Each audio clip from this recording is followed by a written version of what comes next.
আজকে তোমাদের সঙ্গে একটা ভ্লগ শেয়ার করব সারাদিনের। আর এটা ছিল মাদার্স ডের দিনে। তো মাদার্স ডের দিনে সারাদিন কি কি করলাম এবং মায়েদের জন্য কি কি করলাম সেই সমস্ত কিছু তোমাদের সঙ্গে শেয়ার করব। সকালবেলাটা একদম স্টার্ট করলাম অফিস থেকে। আর এই ব্ল্যাক ড্রেসটা পরে এসেছিলাম, ব্ল্যাক টপটা আর কি, সেটাই ভালো লাগছিল বেশ। আর তারপরে আর কি চা খেলাম বসে, যেহেতু সেটি মানে মাদার্স ডেটা পড়েছিল 12 তারিখ রবিবার, সেজন্য আমার অফিস তো সেদিন ছিলই। আর অফিসে বসেই চাটা খেলাম, টিফিন টিফিন করলাম, বাড়িতে এসে লাঞ্চ করলাম, মাংস ছিল আর পিসি একটু খিচুড়ি দিয়েছিল সেটাই খেলাম। আর তারপরে বিকেলে বেরিয়ে পড়েছিলাম কেক কেনার উদ্দেশ্যে। যেহেতু আমি মাদার্স ডেতে সেরকম কোনো প্ল্যান ছিল না, মায়েদের জন্য কিছুই সেরকম করতে পারিনি।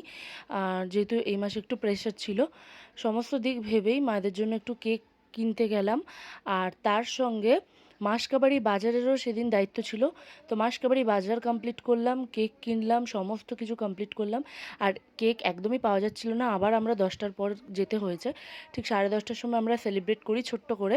আর এই যে পিসি বসে আছে, আমার মা বসে আছে, শাশুড়ি মা বসে আছেন, তিনজনকে দিয়েই, যেহেতু তিনজনেই মা এবং মায়েদের কোনো তুলনা হয় না, সেক্ষেত্রে এই কেক কাটিং, এই ছোট ছোট সেলিব্রেশনগুলো ওদেরকেই আনন্দ দেওয়ার জন্য সেদিন করেছি।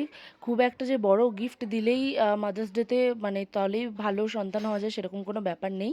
যার যেরকম ক্ষমতা সে সেরকমভাবেই পালন করে। আমাদের যেরকম ক্ষমতা আমরা সেভাবেই চেষ্টা করেছি ওদের খুশি করার জন্য।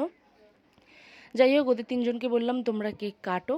আর ওরা বেশ খুশি হয়েছে, বেশ মজা পেয়েছে ব্যাপারটাতে।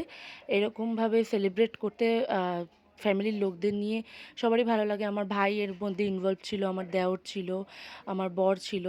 যাই হোক, তারপরেই মাসি প্রসাদ দিয়ে গেছিলো। তো সেই পোলাও আর চিকেন খেলাম, সঙ্গে ছিল পায়েস।